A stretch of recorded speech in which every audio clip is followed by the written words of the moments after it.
ദൈവതിരുനാമത്തിന് മഹത്വമുണ്ടാവട്ടെ. Bible reading പ്രോഗ്രാമിൽ സംബന്ധിക്കുന്ന ഏവർക്കും കർത്തൃനാമത്തിൽ സ്നേഹവന്ദനം. ഇന്ന് നമ്മൾ വായിച്ച് ധ്യാനിക്കുന്നത് വിശുദ്ധ യോഹന്നാൻ ശ്ലീഹായുടെ 3-ാമത്തെ ലേഖനമാണ്. ഈ 3-ാം ലേഖനം അദ്ദേഹം എഴുതുന്നത് ഗായോസ് എന്ന് പറയുന്ന ഒരു വ്യക്തിക്ക് വേണ്ടിയിട്ടാണ്. ഈ ഗായോസ് എന്ന പേര് ഇതിനു മുൻപ് അപ്പോസ്തലപ്രവൃത്തികൾ 19:29, 20:4, റോമർ 16:23, 1 കൊരിന്ത്യർ 1:14 എന്നീ ഭാഗങ്ങളിൽ ഈ ഗായോസിനെ കുറിച്ച് നമ്മൾ വായിക്കുന്നുണ്ട്. ആ വ്യക്തി അപ്പോസ്തലനായ പൗലോസ് ശ്ലീഹായാൽ സ്നാനപ്പെട്ട വ്യക്തിയാണെന്ന് 1 കൊരിന്ത്യർ 1:14 നമ്മൾ വായിക്കുന്നുണ്ട്. അപ്പോസ്തലന്മാരുടെ ഒരു സഹപ്രവർത്തകനും അവരുടെ സഹായിയുമായി അവരോട് ചേർന്ന് നടക്കുകയും ജീവിക്കുകയും ചെയ്ത ഒരു നല്ല വ്യക്തിത്വത്തിൻ്റെ ഒരു ഉടമയായിരുന്നു അദ്ദേഹം. അദ്ദേഹത്തിനാണ് യോഹന്നാൻ ശ്ലീഹ ഈ ലേഖനം, അദ്ദേഹത്തെ അഭിസംബോധന ചെയ്തുകൊണ്ടാണ് ഈ ലേഖനം എഴുതുന്നത്. യോഹന്നാൻ ശ്ലീഹ തന്നെക്കുറിച്ച് പറയുന്നത് സഭാശ്രേഷ്ഠൻ എന്ന് പറഞ്ഞാൽ അപ്പസ്തോലിക സ്ഥാനത്തുള്ളവൻ അഥവാ ഒരു പുരോഹിതൻ എന്ന സ്ഥാനത്ത് നിന്നുകൊണ്ട് അദ്ദേഹം ഗായോസിന് ഈ ലേഖനം എഴുതുകയാണ്. ഈ ഗായോസ് എന്ന് പറയുന്ന മനുഷ്യൻ മറ്റുള്ള വിശ്വാസികളാലും നല്ല സാക്ഷ്യം ലഭിച്ച ഒരു മനുഷ്യനാണ്. സത്യനിഷ്ഠമായൊരു ജീവിതം അവൻ നയിക്കുന്നവനാണ്. അതുപോലെ തന്നെ പരദേശികളായി വരുന്ന ആളുകളെ അവർക്കും തൻ്റെ സഹവിശ്വാസികൾക്കും സേവനം ചെയ്യുന്നവനാണ്. സ്നേഹസമ്പന്നനാണ്. എത്രയോ നല്ല വാക്കുകളാണ് യോഹന്നാൻ ശ്ലീഹ ഈ ഗായോസിനെ കുറിച്ച് പറയുന്നത് നമ്മൾ ഓർക്കുക. അതാണ് ദൈവത്തെ കണ്ടവൻ, ദൈവത്തെ അറിയുന്നവ ഒരു വിശ്വാസിയുടെ ജീവിതം അപ്രകാരമാണ്, അങ്ങനെയായിരിക്കണം. ഏതൊരു സഭാ നേതാവിൻ്റെയും ആഗ്രഹം ഇതാണ്. തൻ്റെ കീഴിലുള്ള ഓരോ വിശ്വാസിയും ഈ ഗായോസിനെ പോലെ ആകണമെന്ന് സഭാ നേതൃത്വമുള്ളവർ ആഗ്രഹിക്കേണ്ടതും അങ്ങനെ ആഗ്രഹിക്കുന്നവരുമാകാം. അവരോട് ഒരു മക്കളോടെന്ന പോലെ ആയിരിക്കണം സഭാ നേതൃത്വമുള്ളവർ പെരുമാറേണ്ടതും. അല്ലാതെ മുഖസ്തുതി പറയുന്നവരോ വ്യാജഭാവമുള്ളവരെയോ അല്ലെങ്കിൽ വഞ്ചനാപരമായ മനോഭാവത്തോടുകൂടി തന്നെ സമീപിക്കുന്നവരെയോ തിരിച്ചറിയുവാൻ നേതൃത്വമുള്ളവർക്ക് സാധിക്കേണ്ടതുമാണ്. ഏതൊരു ഭരണാധിപനെ സംബന്ധിച്ചിടത്തോളം തൻ്റെ കീഴിലുള്ള ആളുകൾ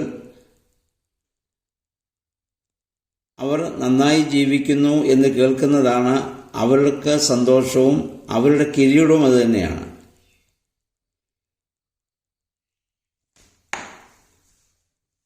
ഇനി അദ്ദേഹത്തെ സംബന്ധിച്ചിടത്തോളം അദ്ദേഹം വളരെ ശ്ലാഘനീയമായ പ്രവർത്തനമാണ് ഈ ഗായോസ് വിശ്വാസികൾക്ക് വേണ്ടി ചെയ്തിട്ടുള്ളത്.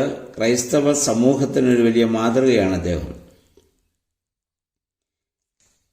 ഇങ്ങനെ പറയുമ്പോൾ തന്നെ 9-ാം വാക്യം മുതൽ നമ്മൾ വായിക്കുന്നത് ഇതിന് വിരുദ്ധമായി പ്രവർത്തിക്കുന്ന ദിയോത്രോഫോസ് എന്ന് പറയുന്നൊരു മനുഷ്യനെക്കുറിച്ച് നമ്മൾ വായിക്കുന്നുണ്ട്. ആ മനുഷ്യൻ സഭാ ഭരണാധികാരികളെ ധിക്കരിക്കുന്നു, അവരെക്കുറിച്ച് ദൂഷ്യം സംസാരിക്കുന്നു. അതുപോലെ തന്നെ ഭരണാധിപനാൽ അയക്കപ്പെട്ടവരെ സ്വീകരിക്കാതിരിക്കുന്നു, അവരെ തിരിച്ചയക്കുന്നു. അല്ലെങ്കിൽ അങ്ങനെയുള്ള ആ നേതൃത്വത്തിലുള്ളവരെ അനുസരിക്കുന്നവരെ അവനെ തടയുന്നു, സഭയിൽ നിന്ന് അവരെ പുറത്താക്കുന്നു. ഇങ്ങനെയുള്ള ഒരു വ്യക്തിത്വമാണ് ദിയോത്രോഫോസ് എന്ന് പറയുന്ന മനുഷ്യൻ നമ്മൾ കാണുന്നത്. ദിയോത്രോഫോസുമാരുള്ള സഭയ്ക്കൊരിക്കലും വളരാനാവില്ല, സമാധാനമുണ്ടാവില്ല, പുരോഗമനമുണ്ടാവില്ല. എപ്പോഴും ഗായൂസിനെ പോലെയോ ഉള്ള മനുഷ്യരാണ് സഭയ്ക്കും സമൂഹത്തിനും നന്മകളെ പ്രദാനം ചെയ്യുന്നത്. ഒരു കാലത്ത് നമുക്കറിയാം, സഭയിലും സമൂഹത്തിലും എല്ലാ രംഗങ്ങളിലും ഇങ്ങനെ നിസ്വാർത്ഥരായ ആളുകളായിരുന്നു നേതൃത്വത്തിലേക്ക് വന്നവരും പ്രവർത്തിച്ചിട്ടുള്ളവരും. അവർ തങ്ങൾക്ക് എന്ത് ലഭിച്ചു എന്നതിനേക്കാൾ തങ്ങൾക്ക് എന്ത് സമൂഹത്തിന്, സഭയ്ക്ക് നൽകാൻ സാധിക്കുമെന്ന് ചിന്തിച്ച് അതിനുവേണ്ടി മാത്രം തങ്ങളുടെ ജീവിതം ഒഴിഞ്ഞു വെച്ചവരാണ്. എന്നാൽ ഇന്ന് ആ മനോഭാവം മാറിയിട്ടുണ്ട്. ഓരോ സ്ഥാനത്തേക്കും, അത് സഭയിലായാലും സമൂഹത്തിലായാലും, നേതൃത്വസ്ഥാനം പ്രതീക്ഷിക്കുന്നത് അതുകൊണ്ട് ആ സ്ഥാനം കൊണ്ട് തങ്ങൾക്ക് എന്ത് നേട്ടമുണ്ടാക്കാം എന്ന് ചിന്തിക്കുന്നവരെയാണ് അധികമായി നമ്മൾ കാണുന്നത്. എന്നാൽ ഒരു കാലത്ത് അങ്ങനെയായിരുന്നില്ല. അങ്ങനെയുള്ള ചില സഭാ അല്ലെങ്കിൽ സാമൂഹിക പ്രവർത്തകരെയും ധാരാളം നമുക്ക് കാണാനുണ്ട്. ഈ അടുത്ത കാലത്ത് കേരളത്തിൽ പ്രവർത്തിച്ച് നമ്മളിന്ന് വാങ്ങിപ്പോയ ശ്രീ ഉമ്മൻചാണ്ടി, അതുപോലെ തന്നെ കഴിഞ്ഞ ദിവസം നിര്യാതനായ VS അച്യുതാനന്ദൻ, അങ്ങനെ കുറേ ആളുകളുണ്ട്. അവരെയൊക്കെ നമ്മൾ ഓർക്കുക. അവരാരും രാഷ്ട്രീയം കൊണ്ട് തങ്ങൾക്ക് എന്തെങ്കിലും നേടാൻ വേണ്ടി രാഷ്ട്രീയ പ്രവർത്തനം അവർ നടത്തിയവരല്ല. സമൂഹത്തിനു വേണ്ടി ജീവിതം പൂർണ്ണമായി ഒഴിഞ്ഞുവെച്ച് 24 മണിക്കൂറും എനിക്ക് സമൂഹത്തിന് എന്ത് നൽകാൻ സാധിക്കുമെന്ന് ചിന്തിച്ച് ഉറക്കം പോലുമില്ലാതെ അധ്വാനിച്ചിട്ടുള്ളവരും പ്രവർത്തിച്ചിട്ടുള്ളവരുമാണ്. ഇങ്ങനെയുള്ളവരായിരുന്നു ആദിമസഭയിലും സഭാ നേതൃത്വത്തിലേക്ക് വന്നുകൊണ്ടിരുന്നത്. ആ കാലത്ത് ഒരുവൻ ക്രിസ്ത്യാനിയാകുക എന്ന് പറഞ്ഞാൽ മരണത്തെ മുന്നിൽ കാണുക എന്നാണ് അർത്ഥം. ഏതു സമയത്തും അവർക്ക് വളരെ വധിക്കപ്പെടാം. അങ്ങനെയുള്ളവരാണ് സഭാ നേതൃത്വത്തിലേക്കൊക്കെ വന്നുകൊണ്ടിരുന്നത്. ഇപ്പോൾ ആധുനിക കാലത്ത് ആ മാറ്റങ്ങൾ എല്ലാ സഭകളിലും അതിനൊക്കെ ഇപ്പോൾ മാറ്റം സംഭവിച്ചിട്ടുണ്ട്. എന്നാൽ നമ്മൾ പരിശുദ്ധാത്മാവാണ് നമ്മൾ പ്രവർത്തിക്കുന്നതെങ്കിൽ എനിക്കെന്ത് ലഭിച്ചു എന്നതിനേക്കാൾ എനിക്കെന്ത് നൽകാൻ സാധിക്കുന്നു എന്ന് ഓരോ ദിവസവും നമ്മൾ ചിന്തിക്കുകയും ചെറിയ രീതിയിൽ നമുക്കാകുന്ന രീതിയിലെങ്കിലും നന്മകൾ പ്രവർത്തിക്കുകയും അല്ലെങ്കിൽ നന്മ മറ്റുള്ളവർക്ക് വരണമെന്ന് ആഗ്രഹിക്കുകയും പ്രാർത്ഥിക്കുകയും നമ്മൾ ചെയ്യും. അതുകൊണ്ട് നമുക്കൊരിക്കലും ദിയത്രോഫോസ്മാരാകാതെ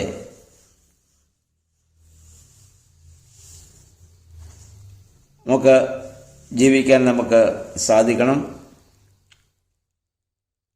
മറ്റൊരു മനുഷ്യനെ കാണുന്നുണ്ട്,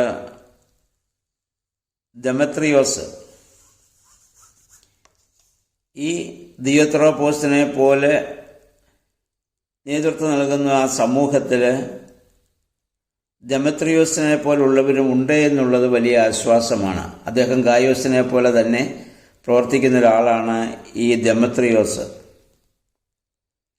അദ്ദേഹം എല്ലാവരിൽ നിന്നും നല്ല സത്യസാക്ഷ്യം ലഭിച്ചവനാണ്. അപ്പോസ്തലപ്രവൃത്തികൾ 19-ാം അധ്യായത്തിൽ ഈ ദെമത്രിയോസ് മാനസാന്തരപ്പെട്ട് ക്രൈസ്തവനായി എന്ന് നമുക്ക് കാണാൻ പറ്റും. അപ്പോൾ നമ്മളിന്ന് ചിന്തിക്കേണ്ടത്, ഞാനായിരിക്കുന്നതായ സമൂഹത്തിൽ, ഞാൻ പ്രവർത്തിക്കുന്ന മേഖലയിൽ ഞാനൊരു ദിയത്രോഫോസ് ആണോ അതോ ദെമത്രിയോസിനെ പോലും ഗായോസിനെ പോലെയാണോ? അപ്പോൾ നമ്മൾ ഏത് മേഖലയിൽ പ്രവർത്തിച്ചാലും, നമ്മുടെ കുടുംബത്തിലായാലും സഭയിലായാലും സമൂഹത്തിലായാലും വ്യത്യസ്തമായ മേഖലകളിലൊക്കെ പ്രവർത്തിക്കുന്നവരാണ് നമ്മൾ.